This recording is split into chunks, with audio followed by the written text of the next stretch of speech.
In the headlines, despite recommendations by health authorities against it, government has not given up on the idea of building a new hospital in Marigot.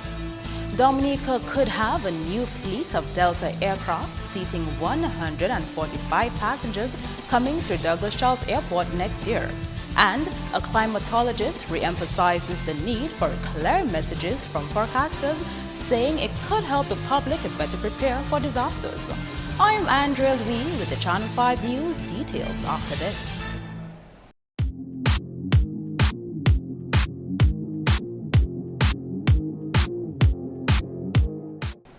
Thank you for staying with us. We begin with Health Minister Dr. Kenneth Daru, who has assured that government has not ruled out a new hospital for the Marigot Health District. Idona John-Baptist has more. In response to opposition views that Marigot's health concerns were not at the top of government's agenda, Dr. Daru says he would not politicize issues affecting the health sector. The health minister told the Hang radio show recently that those politicizing the situation are mischief makers. For the past financial year or so, that we would have had an allocation of $1 million every year being put on the budget to deal with the renovation of this building, because we would know that in the Labour Party manifesto that we are committed into building a new hospital in Marigot. Dr. Daru said government was advised by its health administrators that it would not be sensible to build a new hospital at Marigot at this time because of plans to construct a new hospital in Roseau. However, he noted that the idea of a new hospital for Marigot has not been totally rejected. Among the factors government has to consider are suitability of location and proximity to the Douglas Charles Airport, according to Daru.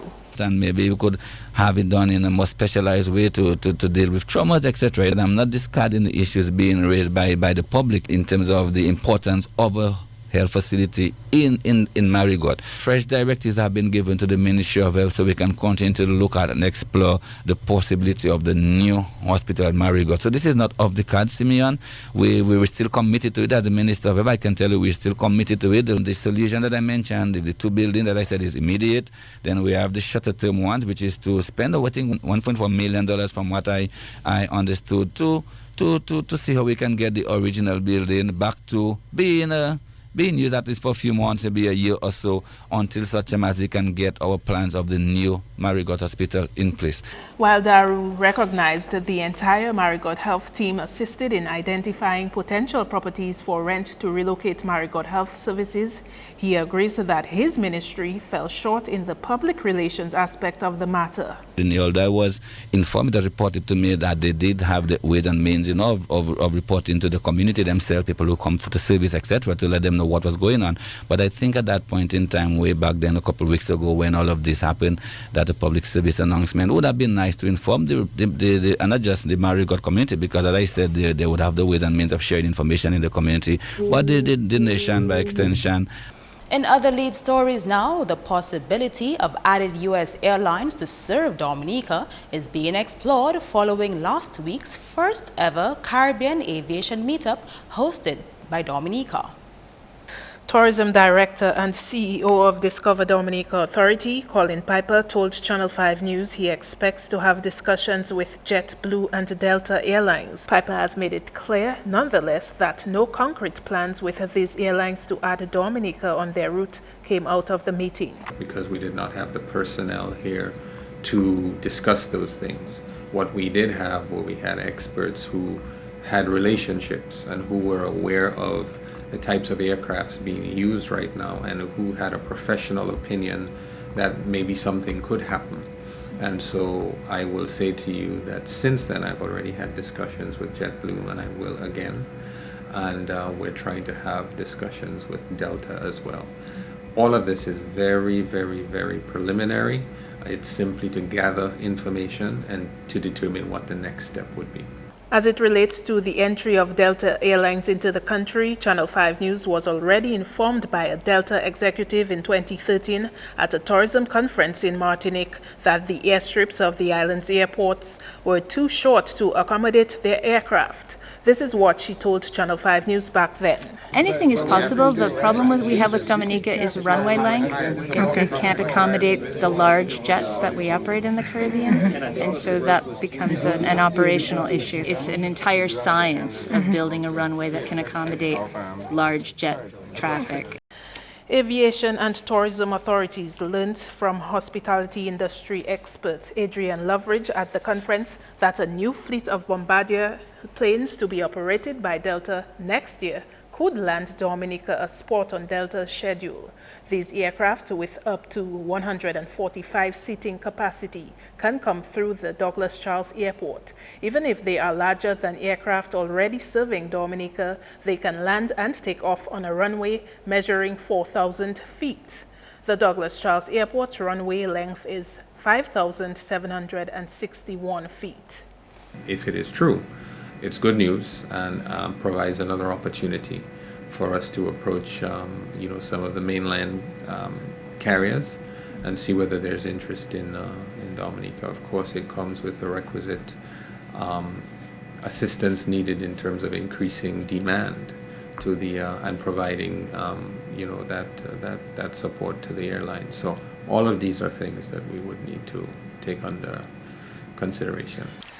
There is no direct service from the US or UK to Dominica. Dominica can now consider making the former a reality, Piper says, as part of continuing efforts to improve access into the island in a shorter time. Direct access is something that heretofore has not necessarily been available to us, but it looks like it might be possible, and we need to look at that and see if that is something that we can continue to explore and that we can implement. In other developments, Miss Dominica 2016, Tasia Flosak, has joined the fight against cancer in a big way. Ahead of Father's Day on Sunday, Flosak hosts an event dubbed Walk a Mile in My Shoes to bring awareness to the high incidence of prostate cancer in Dominica. The event involved fathers participating in races, some while wearing high heels, as a means of promoting the importance of exercise and healthy lifestyles among the male population. Statistics show that in 2008, 49 men died of prostate cancer. In 2009, 45, and in 2010, 37. According to the World Cancer Research Fund International, in Martinique, for every 100,000 men, 277 have prostate cancer. Proceeds from today's event will be donated to the Dominica Cancer Society to assist someone in their battle with cancer.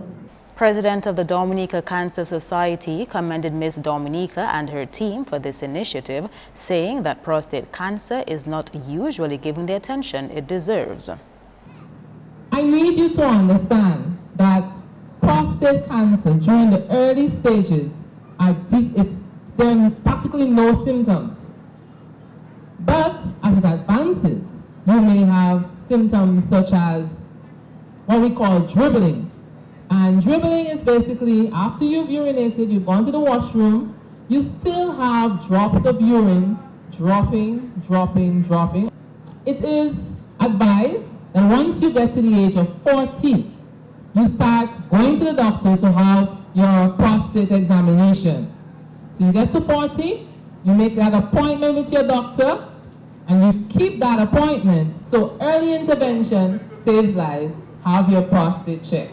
Martinique business people who ended a business trip to Dominica here are optimistic about intended investments on island. 13 French business people were part of a trade mission organized by the Martinique Chamber of Commerce and the Dominica Association of Industry and Commerce. Channel 5 News spoke to some of them on Friday. I'm looking for to develop ICT business here in Dominica, meeting with NTRC and small companies in IT and web and mobile services here in Dominica. We are looking for partnerships or joint venture opportunities. Now we suppose propose to meet another time to talk about the different opportunities, the different customers and markets we can address together. But that seems we can do something to develop the ICT market between Martinique and Dominica. I sold the group in last October. I saved the brand for myself, and now we are starting a new business with the same brand. One French businessman had the opportunity to meet with local building contractors and architects with the likelihood of partnering to restore old buildings in Rome. Cube is specialized on restoration of old buildings. I want to work in Dominica because I think there is a lot of old buildings, and my passion is to restore old buildings. And in Roseau and in Dominica, there is a lot of patrimonial buildings, buildings heritage. It's possible. We can restore these buildings here, and we can training companies for restoration, for process of restoration for old buildings. Both chambers of commerce say there will be chances for more French business people to visit the island and look for business opportunities. I am an international advisor at the Chamber of Commerce of Martinique. That means that we help businesses in going to other countries in the Caribbean, and also we receive companies from other countries in the Caribbean. There are a lot of companies interested in investing in Dominica. That's the reason why we now have an agreement with the Chamber of Commerce of Dominica. More trade missions between the two countries are forthcoming. We've had so many different types of companies here. We had quite a few fashion designers and Dominican craftspersons meeting with them. We've had, as you met, construction companies. We've had engineers. We've had web and mobile services and equipment business owners. So it has been very varied and very wide. Coming up, have you ever thought that some weather reports could be a little bit simpler? Well, you're not alone, but one expert is recommending next.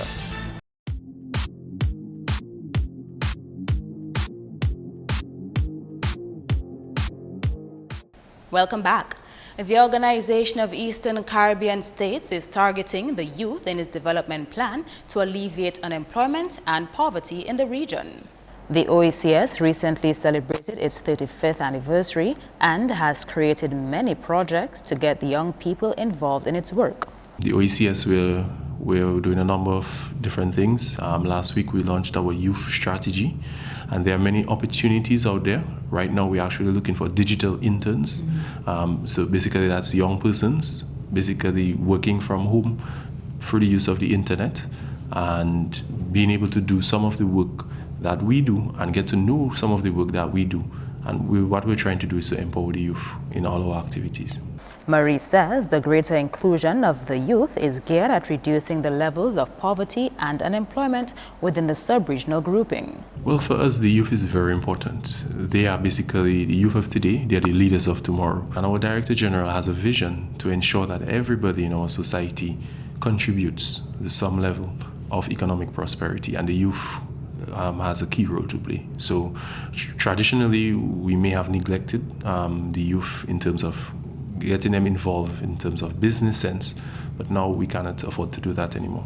The establishment of the OECS Competitive Business Unit also targets the interests of young people. But now we're moving into new and emerging markets, including the creative sector, e-business, e-commerce, etc., ICTs.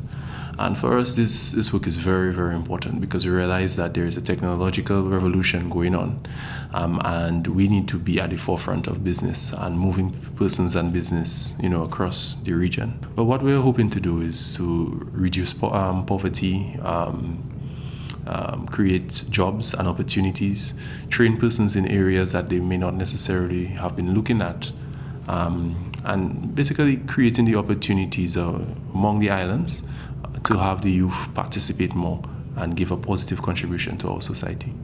The Plant Protection and Quarantine Lab stands to benefit from financing for its upgrade under a regional project. Before Dominica can access the funds, an OECS lab consultant has recommended that a management system for the lab be put in place. there's a part of the budget for the project which is supporting the 6 labs that I would have visited, including this one in Dominica, to procure. They're actually purchasing equipment to help upgrade each lab, yes. Lee says the project is also pushing for OECS governments to invest more support in these labs. She said she is convinced that government is very supportive of its plant protection and quarantine lab. The testing that they do is about protecting the plants and detecting diseases that are currently here in Dominica and any that may be coming in as well.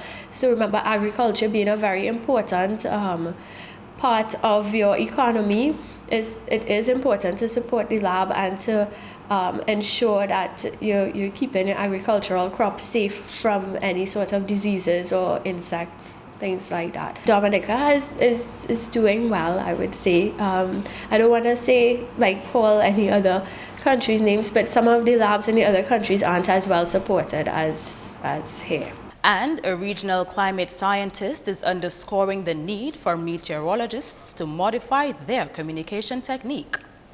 A climatologist with the Caribbean Institute for Meteorology and Hydrology says the message delivered by forecasters needs to be understood by the populace to help them better respond during varying weather events. Very often the forecast calls for fair to fine with a chance of scattered showers. What that means is today you need not worry about flooding, and that is the message. So it is important that across the region, that's not typical to Dominica, that's actually around the world, that we learn to first speak the message and then add to that or anchor to that the forecast. Because if people understand that when you say fair to fine with a chance of scattered showers, that it means you need not worry about flooding, then that's a relief. And then also on the day that the weather forecast is different, they will be better prepared because they will understand, oh, today the message is different. Today we expect heavy showers. The climatologist says work on how to improve the message given by forecasters is ongoing. So it's not so much a problem of their forecasts are not accurate, it's just that their messaging needs to be more relevant. And that is something that we need to work with them for, because they have been trained as scientists. Most of them have not been trained as communicators, right? So I know there's this kind of gap, and that is something we're working on, both on the weather timescale and also climate. Van Meerbeek says a recently held CARICOF forum in Dominica started the process on how to help meteorologists improve their communication methods. We had more of an interaction between the socioeconomic sectors on the one hand and the meteorological services and climate scientists on the other hand, on how we can make sure that if a message is put out on the climate, on the weather, etc., that message is understandable, that it's timely, and that it reaches the right people within the socioeconomic sector so that they can make better decisions. So that was the point of the second day, and I believe that we've met all the objectives of the workshop. The Caribbean Climate Outlook Forum, CARICOF, is a forum of stakeholders from the Met Service community and climate scientists from around the region. The next CARICOF forum is scheduled for December this year. That's news. Coming up, Jerome Taylor left out of the West Indies squad for the Tri-Nation Series. That and more in your sports highlights with Kenny Williams next.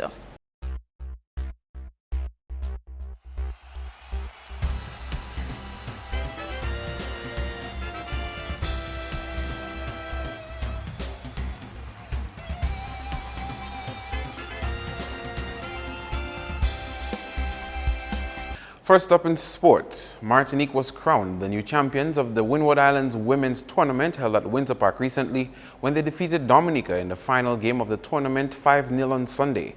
Martinique was invited to participate in the tournament after St. Lucia and Grenada pulled out for financial reasons. Martinique and St. Vincent and the Grenadines ended the tournament on 4 points, with Martinique capturing the title on a better goal difference. At the closing ceremony, the French team walked away with 3 individual awards to include Best Defender, Midfielder, and Striker. St. Vincent and the Grenadines got Best Goalkeeper and MVP of the tournament. Dominica lost both matches played. Meantime, Dominica bowed out of the CFU Under-20 boys qualifiers when they lost their 3rd straight match on Sunday 4-2 against St. Kitts and Nevis. On to cricket, fast bowler Jerome Taylor has been left out of the West Indies squad for the final leg of the Tri-Nation Series involving South Africa and Australia in Barbados. Taylor's omission follows his taking just 2 wickets in the West Indies' first 4 games, which was the only change to the squad. All 3 teams have 2 wins and 2 defeats after 4 games each, but West Indies are at the bottom of the table because they conceded a bonus point in defeats to Australia and South Africa. The Barbados leg of the Tri-Nation Series comprises 3 ODIs, with each team playing the other once before the top 2 qualify for the final. The updated squad reads Jason Holder, captain, Suleiman Ben, Carlos Brathwaite, Darren Bravo, Jonathan Carter, Johnson Charles, Andre Fletcher, Shannon Gabriel, Sunil Narayan, Ashley Nurse, Kyron Pollard, Denish Ramdin, and Marlon Samuels. Sunday's game between South Africa and Australia ended in no results because of rain. West Indies is scheduled to play Australia on Tuesday from 1 p.m. We move over to Layu, where waterlogged conditions limited the number of games played in the Titiwi Beach football tournament on the weekend to 1. On Saturday, Philip Riviere scored the first goal of the game to put Sand Pirates in the lead in 1-0. Later, Donny Riviere equalized for Ghetto Youth All-Stars on penalty kicks, taking the game 1-1. The league continues on the weekend. In netball, the semi-finals of the 2016 Swiss Embassy Primary Schools Netball Championship Division 1 will take place at Wesley on Tuesday. At 3, Wesley will take on Salisbury, while at 4, Roosevelt Douglas Primary School will come up against W.S. Stevens. Meantime, in the semi-final matches, Tetmon defeated St. John's Primary 17-5 and Wesley beat W.S. Stevens 21-12. Finally, in sports, soggy conditions at Botanic Gardens and Jolly John's playing field forced a postponement of play in the final and 3rd place rounds of this year's Swiss Embassy Sports Division Primary Schools Cricket Festival. The grand final will be between the Siniku and Atkinson Primary Schools at the Jolly John playing field at 1, while St. Mary's Primary will battle Christian Union, Pioneer Prep, Convent Prep combined for 3rd place at Gardens at 10. Both games were rescheduled to Wednesday. Meantime, the 2016 Primary Schools Cricket Championship will move to the 2nd phase on June 24 with the staging of the District Championship, which will see the best players from the individual schools representing their district teams in a 25 overs match. 8 districts will participate in this stage of the championship, which will be done on a knockout basis.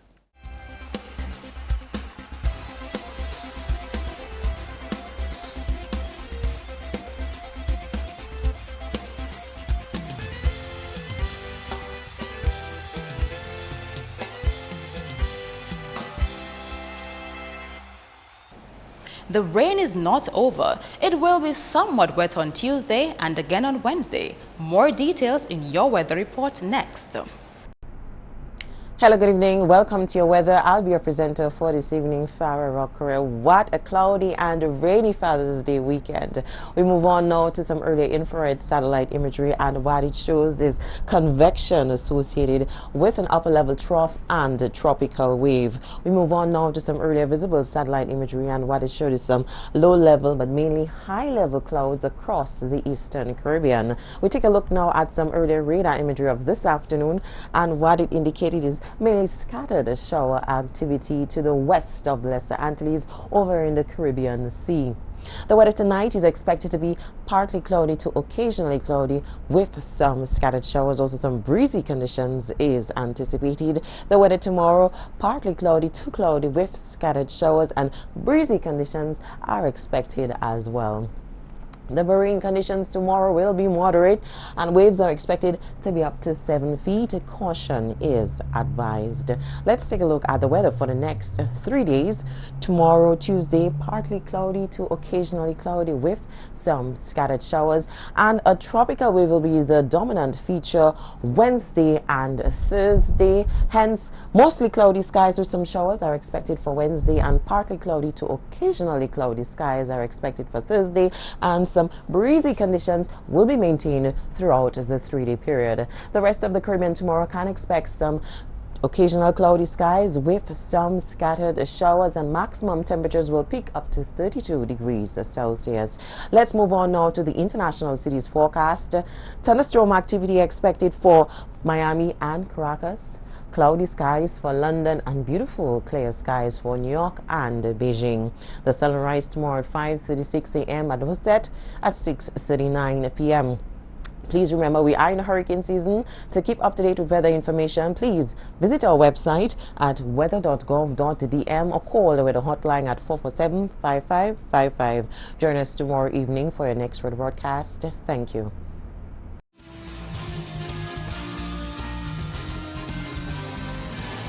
To end the news, the headlines again. Despite recommendations by health authorities against it, government has not given up on the idea of building a new hospital in Marigot. Dominica could have a new fleet of Delta aircrafts seating 145 passengers coming through Douglas Charles Airport next year. And the climatologist re-emphasizes the need for clear messages from forecasters, saying it could help the public better prepare for disasters. Feel free to contact us at news@MarpinNewsJune20th2k16. You can also access our past newscasts on our YouTube channel. On behalf of the entire production team, I'm Andrea Lee, and to all our viewers around the world, thank you for watching. Join us tomorrow.